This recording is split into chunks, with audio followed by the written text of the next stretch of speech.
أعوذ بالله من الشيطان الرجيم بسم الله الرحمن الرحيم وصلى الله وسلم وبارك على سيدنا محمد الفاتح لما أغلق والخاتم لما سبق وعلى آله وصحبه أجمعين.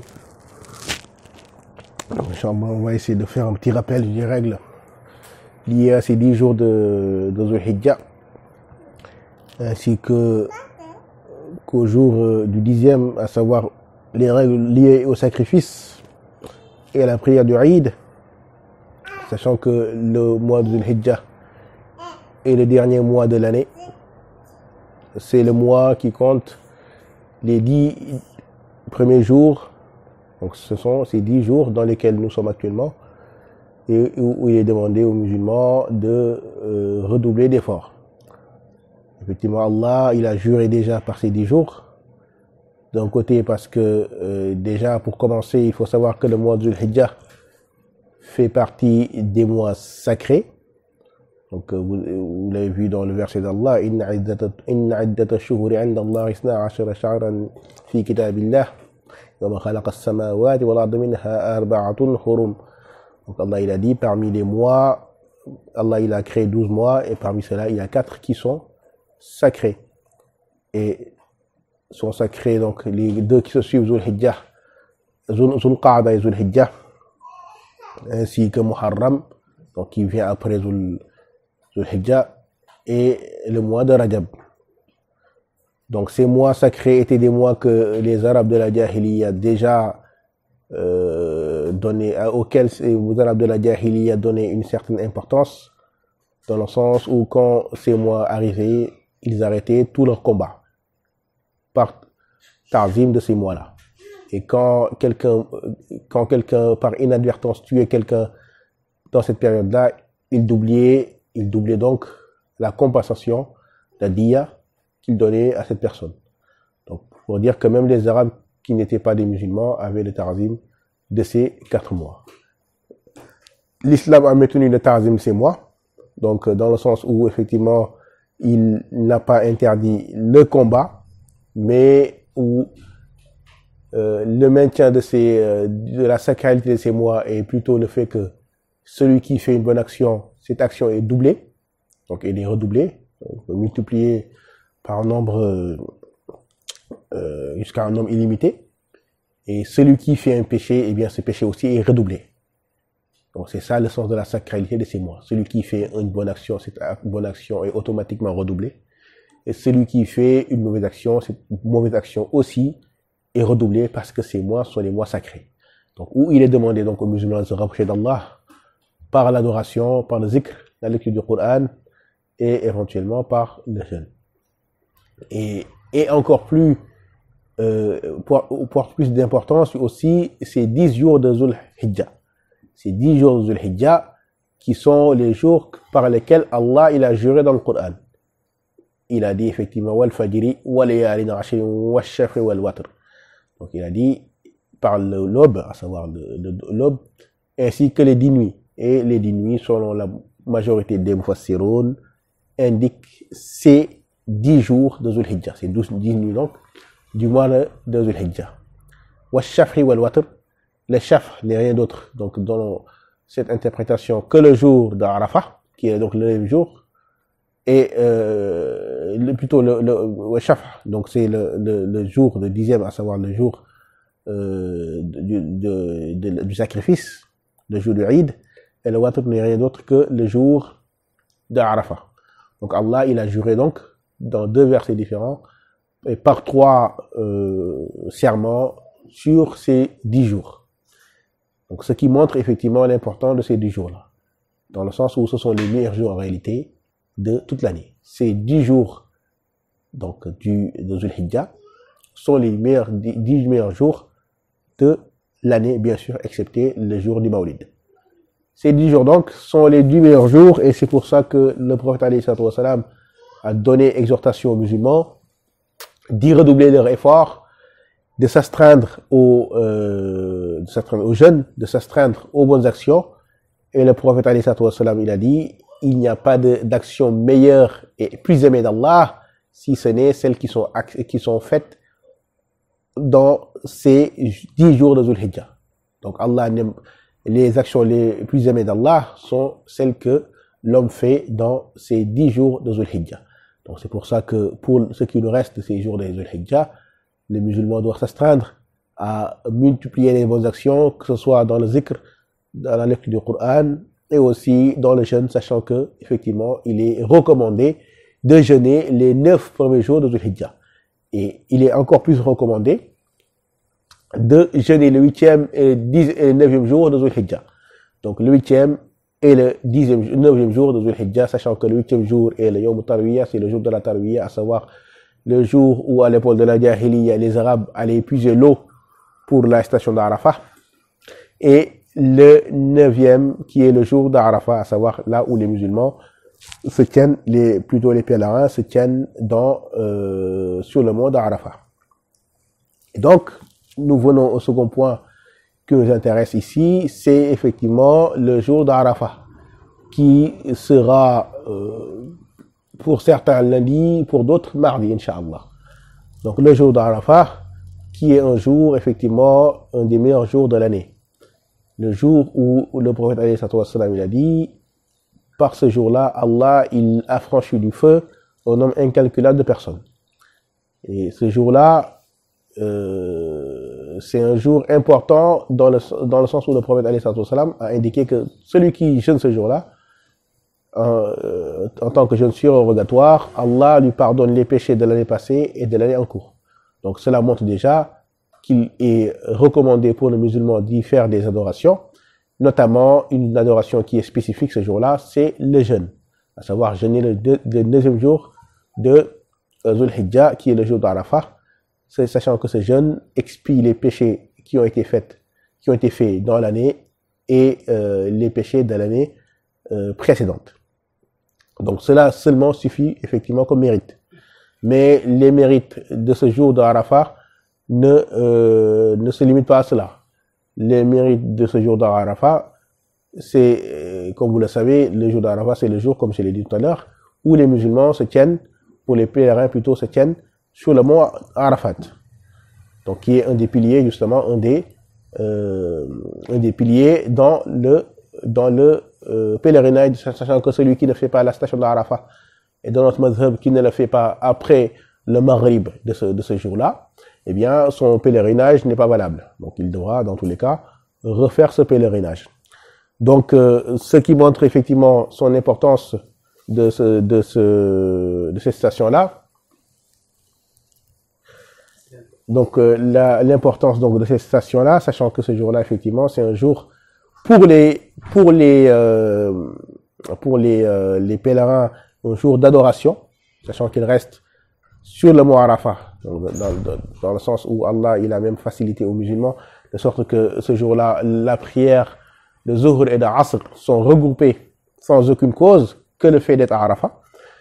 Dans tous les cas, même ceux qui vivent à Arafat, ceux qui donc vivent à la Mecque, regroupent la prière de Zuhr et de Asr pour effectivement rester en doigt et en supplication devant Allah sur le mont d'Arafat. Donc, ce qui montre que ce moment-là est un moment particulier qu'Allah a spécifié. Et effectivement, ce jour-là, comme je l'ai indiqué tout à l'heure, Allah, il a franchi du feu un nombre incalculable de personnes. C'est-à-dire qu'il leur pardonne leurs péchés par les bonnes actions que les gens font. Donc, ce qui est demandé pour le jour d'Arafat, c'est le jeûne. Mais ce qui est demandé plus spécifiquement entre l'Asr et le Maghrib de ce jour-là, pour tout musulman, et donc pas seulement pour celui qui est pèlerin, c'est de passer ce moment-là en zikr, en lecture du Coran et en supplication. Donc il est recommandé pour n'importe quel musulman, à ce moment-là, entre l'Asr et le Maghrib du jour d'Arafat, de rester chez lui et de passer ce moment en supplication. Sachant que le prophète alayhi sallam a dit la meilleure invocation qui puisse être est l'invocation du jour d'Arafat. C'est-à-dire que le prophète, la meilleure invocation que fait l'homme, et même donc devant même l'invocation qui est faite dans la nuit, c'est l'invocation que le musulman fait le jour d'Arafat. Donc celle-là, elle est plus susceptible d'être exaucée.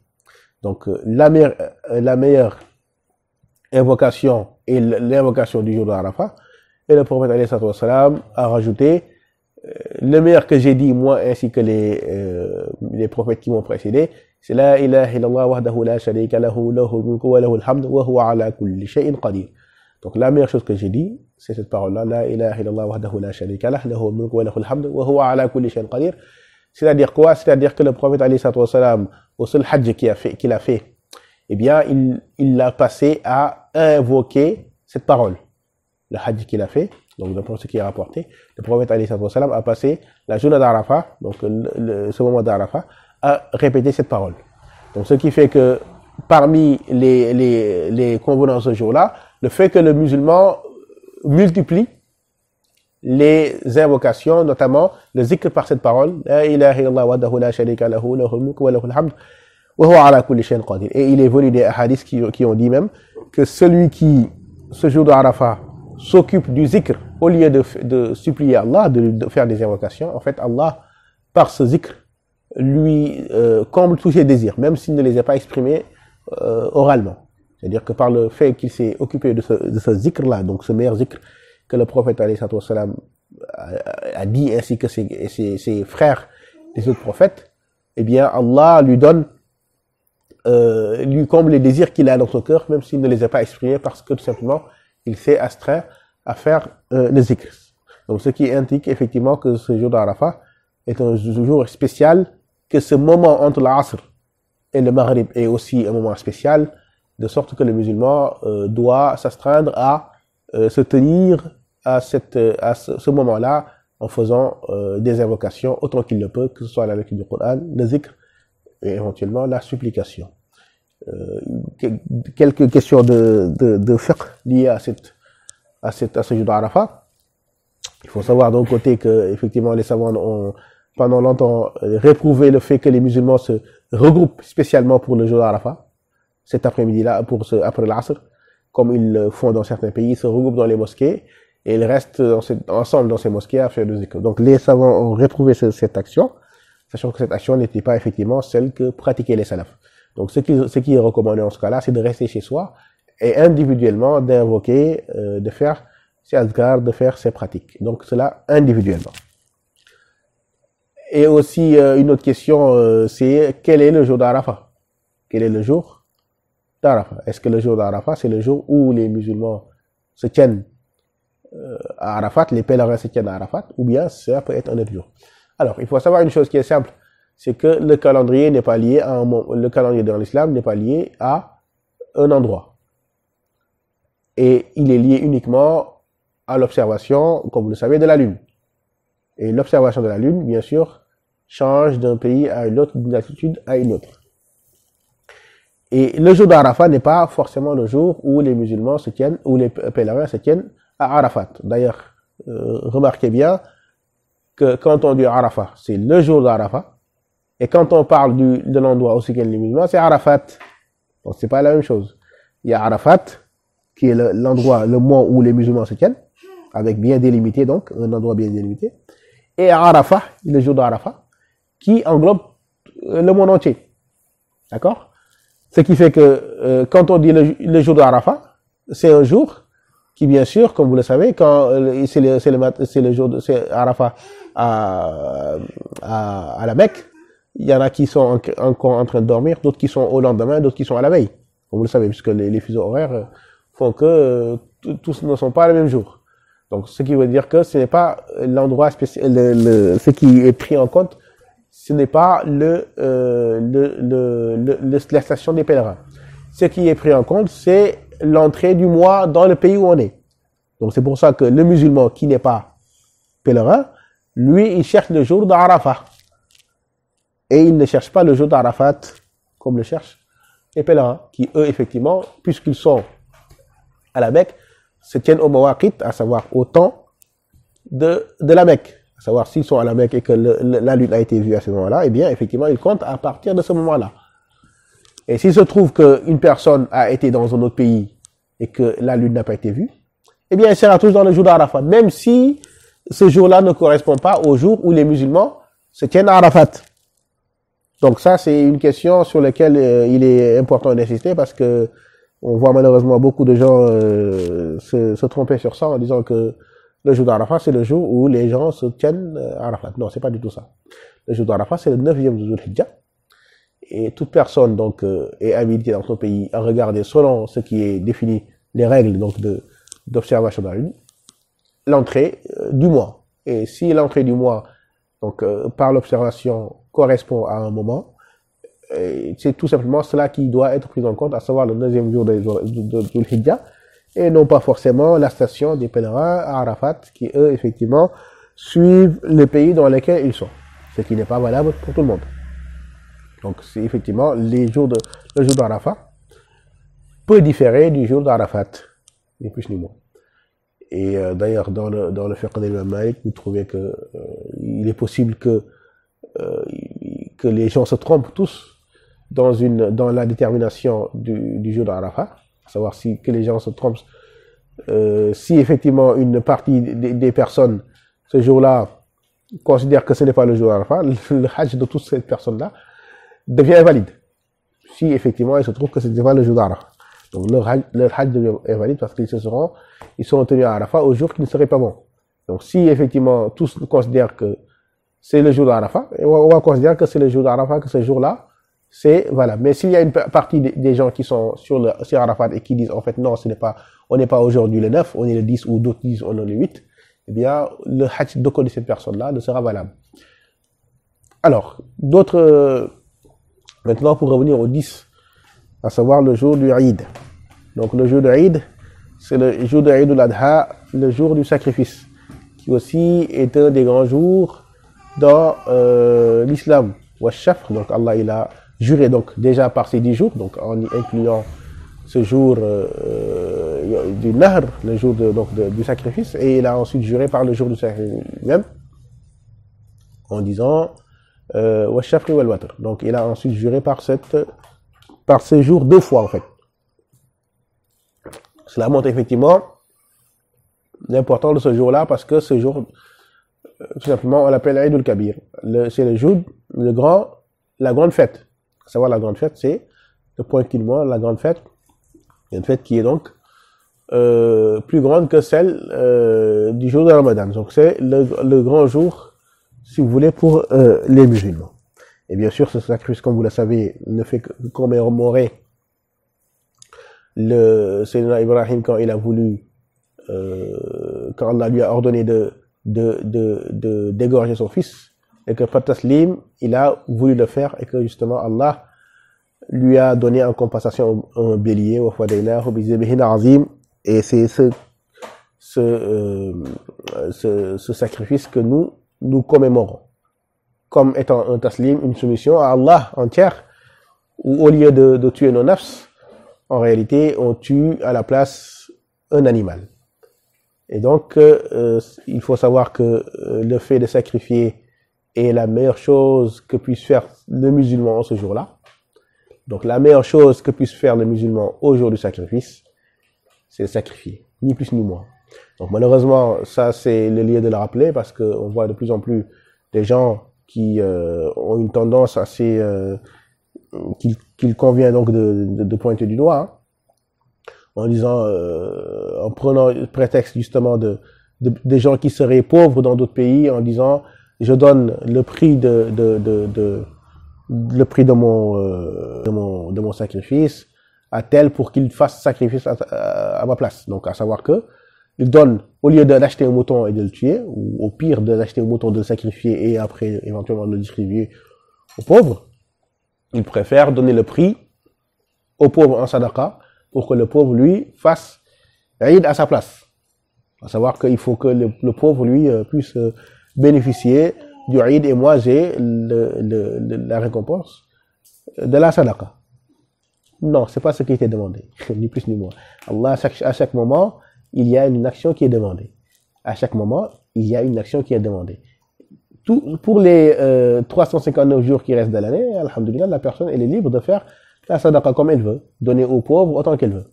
Mais pour le jour du sacrifice, l'action la meilleure que puissent faire les musulmans, c'est de sacrifier. Donc le prophète a dit, la meilleure chose que puisse faire les musulmans dans ce jour-là, c'est de verser du sang, le sang donc de ce sacrifice-là. C'est la meilleure chose que puisse faire le musulman à ce jour-là pour se rapprocher d'Allah. Il n'y a pas une autre action. La meilleure action, c'est effectivement le sacrifice. Et donc, cela veut dire que le musulman, s'il a les moyens, doit dans tous les cas s'astreindre à se rapprocher d'Allah par ce sacrifice-là. Sachant que son statut n'est pas l'obligation dans notre mazhab malikite, mais son statut, c'est celui d'une sunna très recommandée. Donc, pour toute personne qui en a les moyens. Donc, cela inclut les femmes, cela inclut aussi les enfants, même mineurs. Un enfant qui, même à 1 an, mais a un patrimoine, s'il a de quoi acheter un mouton, il lui est recommandé à son tuteur d'acheter un mouton à son nom et de le sacrifier en son nom. La femme qui a, elle aussi, un patrimoine, il lui est recommandé d'acheter un mouton et de le sacrifier. Et donc, le sacrifice, et bien sûr, la personne a une plus grande récompense en sacrifiant elle-même qu'en en demandant à quelqu'un d'autre de lui sacrifier. Donc, la personne a tout le temps une plus grande récompense en sacrifiant de sa propre main que de demander à quelqu'un d'autre de sacrifier à sa place, même si cette personne sacrifie par délégation, par niyaba. Donc, l'action par laquelle on se rapproche d'Allah ce jour-là, c'est le sacrifice. Et le sacrifice de quoi? Le sacrifice d'un ovin mâle de préférence. Donc, la préférence première revient à l'ovin mâle, à savoir un mouton mâle qui a atteint une année, donc qui a une année lunaire complète.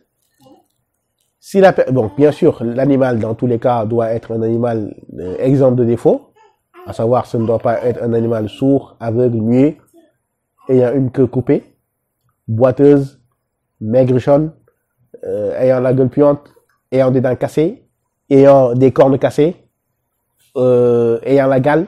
Donc, tout cela, effectivement, disqualifie l'animal. Bien sûr, cet animal, sachant que cet animal, c'est un sacrifice pour Allah, pour se rapprocher d'Allah, l'idée, c'est de chercher un beau bélier et de le sacrifier pour Allah.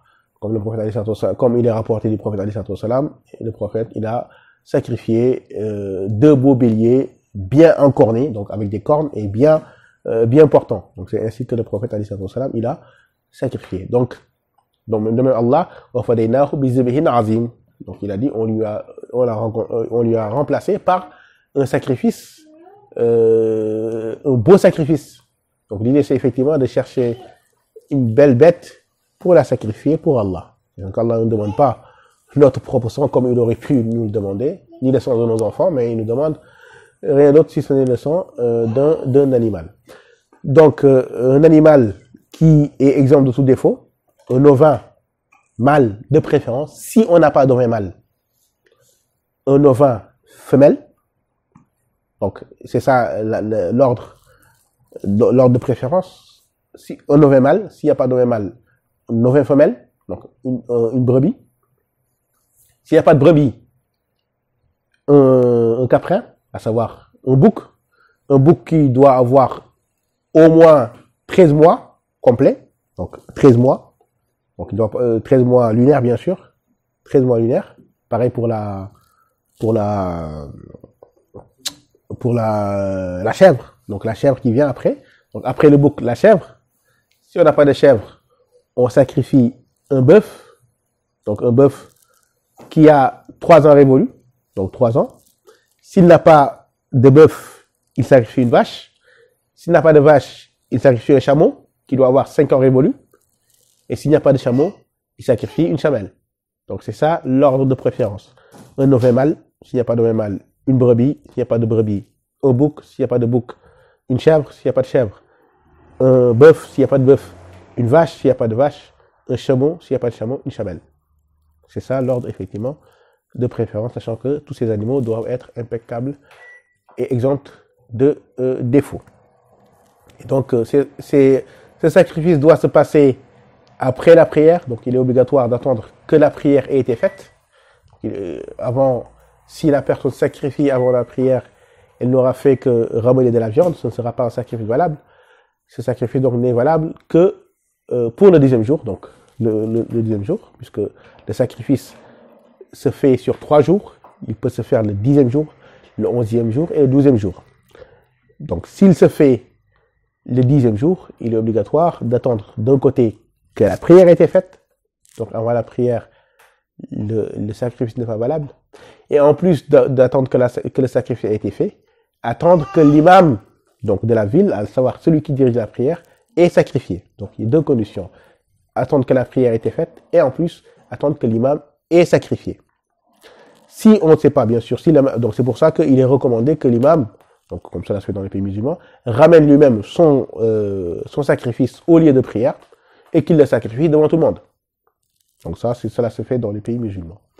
Si cela n'est pas possible, effectivement, sachant que l'imam n'amène pas son mouton, ou bien on ne sait pas si l'imam sacrifie, on attendra le temps nécessaire à peu près pour sacrifier. Le temps pour une personne d'aller prendre son sacrifice et de l'exécuter. Et donc, une fois qu'il aura sacrifié, on considère que l'imam a sacrifié et on pourra procéder soi-même à son sacrifice. Mais dans tous les cas, il faut au moins respecter cette latence, ce temps d'attente pour vérifier les deux conditions, à savoir que la prière a été faite d'un côté et que l'imam est sacrifié de l'autre côté. Et donc ça, c'est valable pour le premier jour du sacrifice. Et ce sacrifice ne peut pas se faire bien sûr de nuit. Il n'y a pas de sacrifice de la nuit. On peut le faire le jour, donc dans le temps préférable entre la prière et l'asr. Donc le temps préférable, c'est la prière et le zour. Donc le zour de ce jour-là. Si la personne n'a pas pu sacrifier le premier jour, il peut sacrifier entre le zour et l'asr. Donc à partir du zour jusqu'au coucher du soleil, si vous voulez. Pour le second jour, il peut sacrifier donc à partir de l'aube, à partir donc du lever du soleil. Donc là, dans ce cas-là, c'est le lever du soleil qui fait foi. Il peut sacrifier à partir du lever du soleil pour le deuxième jour. Pareil pour le troisième jour, sachant que pour le troisième jour, pour le deuxième jour, s'il n'a pas pu sacrifier jusqu'au jour, il est recommandé d'attendre le troisième jour. D'accord? Donc le premier jour, il peut sacrifier jusqu'au coucher du soleil. Ce sera toujours préférable. Le second jour, il sacrifie jusqu'au zuhr. Et donc, le matin du troisième jour est préférable à l'après-midi du second jour. Et ainsi de suite. Donc voilà. Et le troisième jour, il peut sacrifier aussi jusqu'au coucher du soleil. Et après, effectivement, il n'est plus possible de sacrifier. Donc ce sont les 3 jours du sacrifice. Le 10, le 11 et le 12e jour de Dhul Hijjah sont les 3 jours où, effectivement, il est possible de sacrifier. Et ce qui marque pour nous musulmans un Eid, à savoir une fête, c'est justement un culte particulier qui est fait dessus, qui est fait en ce jour-là. Donc quand on dit Eid, dans l'islam, cela veut dire que ce jour-là, il y a une adoration particulière qui a été révélée dessus. Donc un jour où il n'y a pas d'adoration particulière, ce n'est pas un jour d'Eid. Les jours d'Eid, c'est un jour où il y a une adoration particulière. Et ici, l'adoration particulière, c'est d'abord effectivement le sacrifice, mais aussi la prière du Eid. La prière du Eid qui se fait ce jour-là, après le lever du soleil, normalement dans une musalla, à savoir dans un endroit assez désert, où il est demandé effectivement d'effectuer 2 rakats et la prière du Eid. La prière du Eid s'effectue en 2 rakats, avec dans la première rakat 7 takbirat en comptant le takbiratul ihram, et dans la seconde 6 takbirat en comptant le takbirat en se relevant du sujoud. Donc 7 pour la première raka et 6 pour la seconde raka.